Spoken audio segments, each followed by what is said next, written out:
মন্ডলী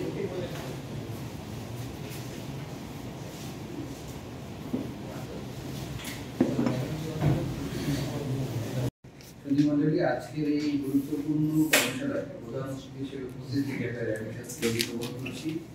আমি এই কর্মশালাটি যারা আমাদের তথ্য অধিকার সম্পর্কে সবচেয়ে আমাদের আরো তথ্য যথাযথভাবে পালন করতে পারি এবং মানুষের তথ্য দিতে পারি, তাহলে কিন্তু আমরা যে কাজগুলো করছি সেই ব্যাপারে আমাদের দেশে জনগণ জানতে পারবে। আমরা তথ্য দিতে পারি, কিছু তথ্য আছে যেগুলো আবার দেওয়া উচিত না, সেগুলো আমরা দিয়ে ফেলি। যেগুলো দেওয়ার দরকার সেগুলো আমরা দিই না, যেগুলো দেওয়ার দরকার নেই সেগুলো আমরা দিই। কারণ আমাদের অনেক অফিসিয়াল ডকুমেন্টস আছে, অফিসিয়াল সিক্রেটস অ্যাক্ট আপনারা সবাই জানেন, যেগুলো আমাদের অফিসের সেন্সিটিভ গুরুত্বপূর্ণ তথ্য প্রবাহ যেগুলো থাকে সেগুলো কিন্তু আমরা দিই না। কিন্তু আমাদের ক্ষেত্রে উল্টো ঘটনা দেখি, আমরা যখনই কোনো ডিসিশন কোনো চিঠিপত্র দেখা যায়, সঙ্গে সঙ্গে দেখা যায় ওটাকে আপনার কপি করে একবার নিজে এটা করে হোয়াটসঅ্যাপে দিয়ে আপনার বিভিন্ন মিডিয়া বিভিন্ন দিন। যে জিনিসগুলো হয় কি তথ্য প্রবাহের সাথে এটা যায় না, আসলে সচেতন লোকদের সাথে এটা যায় হলো কি একটা বান্ডেল থাকলে প্রতি সেনমানিতে টাকা বাঁচবে। বিকাশ সেনমানি বান্ডেল কিনে জিতুন প্রতি লেনদেনে। একটা যে আপনার একটা নির্দিষ্ট জায়গা থাকে, তাদের যে অপারেশনাল কৌশল থাকে সেইগুলো সম্বন্ধে লোকজনকে জানিয়ে দেওয়া, যেটা আবার অনুচিত। সেই জিনিসটা মনে করতে হবে। তথ্য অধিকার আইনের পাশাপাশি আবার তথ্য সচেতন আমাদের জরুরি, কারণ আমাদের তথ্য আমাদেরকে সংরক্ষণ করতে হবে। আমাদের অর্গানাইজেশনের যে তথ্যগুলো আমাদের সেন্সিটিভ ইম্পর্টেন্ট সেগুলো যেন জনগণের হাতে বা অন্যদের হাতে না যায়, যেটাতে আমাদের ক্ষতি হবে, সেই জিনিসগুলো জানানো হয়। এবং আমরা অনেকেই আছে এখানে পটু সেই জিনিসগুলো করার ব্যাপারে যত দ্রুত সম্ভব পাইলে একটা আপনার লোকজনের কাছে দিয়ে দিই, হয়তো কিছু পয়সার বিনিময়ে, হয়তো কিছু বিনিময়ে দিয়ে দিই। সবাই কিন্তু কিছু সবাই একটা অর্গানাইজেশন ভালো মন্দ থাকে। তো আমি যারা এই ব্যাপারের সাথে জড়িত তাদেরকে বলবো আপনারা খুবই সচেতন হন। এই অ্যাওয়ারনেসটার জন্য আজকে জরুরি। আমাদের যে যে ইনফরমেশনগুলো দেওয়া দরকার সরকারি আইন অনুযায়ী আমরা সেগুলো চাইলে আমরা কিন্তু ফরম্যাট অনুযায়ী আমরা সব ইনফরমেশন দিতে বাধ্য আইন, কিন্তু কিছু ইনফরমেশনগুলো দেওয়ার কথা নয় আইন অনুযায়ী। সেই জিনিসগুলো কিন্তু আমাদের সবাইকে মনে রাখতে হবে। কারণ তথ্য অধিকার আইন কিন্তু কঠিন একটা আইন। আপনি যদি অন্যায়ভাবে কোনো ডকুমেন্ট দিয়ে দেন সেটা সেন্সিটিভ এবং আমাদের ক্ষতিকারক হতে পারে, তার যদি আপনার চাকরি কিন্তু চলে যেতে পারে, জেল জরিমানা হতে পারে, সেটা কিন্তু আমরা অনেকে জানি না। যার জন্য একটা চিঠি আমি মনে হয় আপনাদেরকে একটা চিঠি পাঠিয়ে দিয়েছি সোশ্যাল মিডিয়া এবং অন্যান্য মিডিয়া ইউজের ব্যাপারে। এই চিঠিটা একটা ইনস্ট্রাকশন দিয়ে দিয়েছিলাম যে সবাইকে যেন পড়ে শোনানো পক্ষে আমার প্রত্যেকটা লোক এখানে ইম্পর্টেন্ট। একদম সবচেয়ে নিম্নস্তরের যে নিম্নস্তর বলবো না, সবচেয়ে যে ধরেন পরিষ্কার পরিচ্ছন্নতার যে কাজ করে সেই উদ্যোগটা যেমন ইম্পর্টেন্ট একটা অর্গানাইজেশনে, সেখানে চেয়ারম্যানটা একই রকমভাবে ইম্পর্টেন্ট। সবার ভ্যালু কিন্তু ওয়ান। আমি সবসময় আপনাদের বলি মানুষের ভ্যালু মৌলিকতার দিকে মানবিকতার দিকে সবার ভ্যালু কিন্তু ওয়ান। এবং আল্লাহ তখন এখন দিয়েছে একটা আপনার নির্দিষ্ট পার্সেন্টের নির্দিষ্ট কাজ করার দায়িত্ব দিয়েছে, সেই দায়িত্বগুলো আপনারা করবেন। প্রত্যেকের প্রতি সম্মান এবং রেসপেক্ট করবেন আপনারা, ঠিক আছে? এই জিনিসটা রাখি। তবে আসেন আমার ইতিহাস হচ্ছে এই গবেষণাটা আমি আশা করি সিভিল এভিয়েশন বোর্ডটা কর্মচারী তথ্য আমরা কিন্তু একটা টিম, সিভিল এভিয়েশন একটা টিম, একটা পরিবার। সেই পরিবারের প্রত্যেকটা লোককে কিন্তু সাথে করে নিয়ে দিতে হবে। আমরা কেউ মনে করি যে ওকে ফেলে দিয়ে যাবো, ওকে রেখে যাবো, তা কিন্তু হবে না। পরিবারে অনেক ধরনের লোক থাকতে পারে, হাতের 5টা আঙুল যেমন সমান থাকে না, পরিবারের সব 5টা লোক সমান থাকে না। কিন্তু কাউকে তো বলতে পারো পরিবার আমার ভাইকে বোনকে রেখে দিতে পারো, পারো। তাহলে আমাদের যারা আছে কাউকে আমি রেখে দিতে পারবো।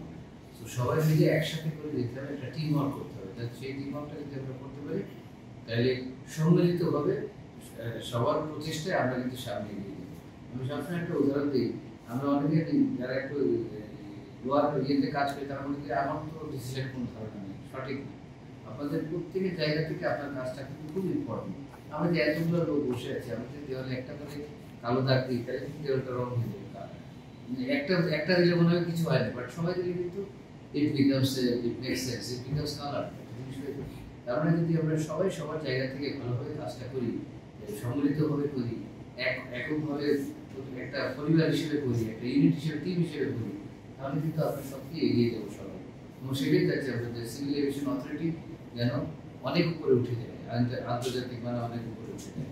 আইকিউ স্ট্যান্ডার্ডে যেন আমরা রিফ্লেক্টেড হয়ে আমরা ভালোভাবে যাই আসছি। আপনারা জানেন অনেক জায়গায় আমাদের বিরুদ্ধে অনেক কথাবার্তা, অনেক কিছু লেখা হয়েছে, অনেক কিছু হয়েছে। আমরা কিন্তু সমস্ত প্রতিকূলতা কিন্তু সঠিকভাবে সঠিক নিয়মে যে আমরা সমস্ত প্রতিকূলতা কিন্তু কাটিয়ে উঠেছি। বিভিন্ন লেখা হয়েছে, এখন আর কেউ কিছু দিচ্ছে না, কারণ আমরা সবাই সচেষ্ট আছি, সবাই একসাথে কিন্তু কাজ করছি। সবাই একসাথে মিলে আমাদের বিরুদ্ধে কোনো ইয়ে থাকে আমরা রেসপন্স করছি। তো সেটাই ইম্পর্টেন্ট যে একসাথে মিলে একটা টিম ওয়ার্কের ভিতরে করে একটা অর্গানাইজেশনকে সামনের দিকে এগিয়ে নিয়ে যাবে, এটা খুব জরুরি। সেটা যদি করতে পারি তাহলে অর্গানাইজেশন হিসেবে আমরা আরও আগে যাবো সামনের দিকে, ঠিক আছে? সেটা মাথায় রাখতে হবে।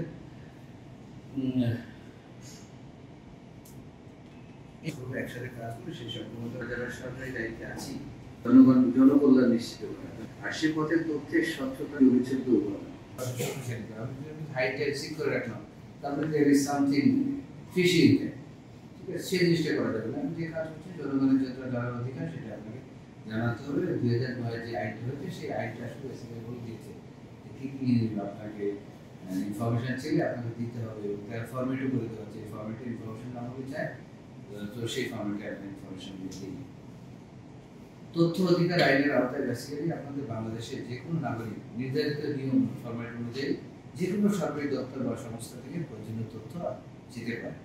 আমরা বাংলাদেশ বেসামরিক বিমান চলাচল কর্তৃপক্ষ এই ব্যাপারে শুরু থেকে খুব দায়িত্বশীলতার পরিচয় দিয়ে যাচ্ছি, কারণ আমরা সরকারি আইন মেনে আমরা যখনই আমাদের কাছে যে কোনো ইনফরমেশন দিতে চাচ্ছি আমরা কিন্তু সঙ্গে সঙ্গে সেই ইনফরমেশনগুলো দিয়ে দিচ্ছি। সাইড বাই সাইড অনেক সাংবাদিক, অনেক ভাইয়েরা আছে যাদের অনেক ইনকুইজিটিভনেস থাকে, অনেক কোশ্চেন থাকে, তারা কিন্তু আমাকে দেশে থাকে বিদেশে থাকে, তারা সকালে বিকেলে রাত্রে ফোন করলে আমি কিন্তু তাদেরকে জবাব দেওয়ার চেষ্টা করি আমরা আসলে কি কাজটা করছি, এই কাজটা করলে আমার ভবিষ্যৎ পথটা কি হবে, কি কি করবো, অপারেশন দিকে কীভাবে এগিয়ে যাচ্ছে, যাত্রী সেবার দিকে কীভাবে এগিয়ে যাচ্ছে, নৈতিকতার দিকে কীভাবে এগিয়ে যাচ্ছে, এই জিনিসগুলো প্রায় ওনারা প্রশ্ন করে। আমি কিন্তু ওনাদের উত্তর দিই, কারণ আমার কাছে সঠিক একটা গোল আছে, আমরা কোথায় যেতে চাই। শুরু হয়েছে standard charter channel I agro অ্যাওয়ার্ডের 10ম আয়োজনের মনোনয়ন গ্রহণ। এবার নতুন ক্যাটাগরি বছরের সেরা ছাদ কৃষক সহ মোট 13টি ক্যাটাগরিতে পুরস্কার প্রদান করা হবে। মনোনয়ন গ্রহণ চলবে আগামী 15 জুলাই 2025 তারিখ পর্যন্ত। বিস্তারিত জানতে ভিজিট করুন www.agroaward.com এবং ফোন করুন 018737000556 এই নম্বরে।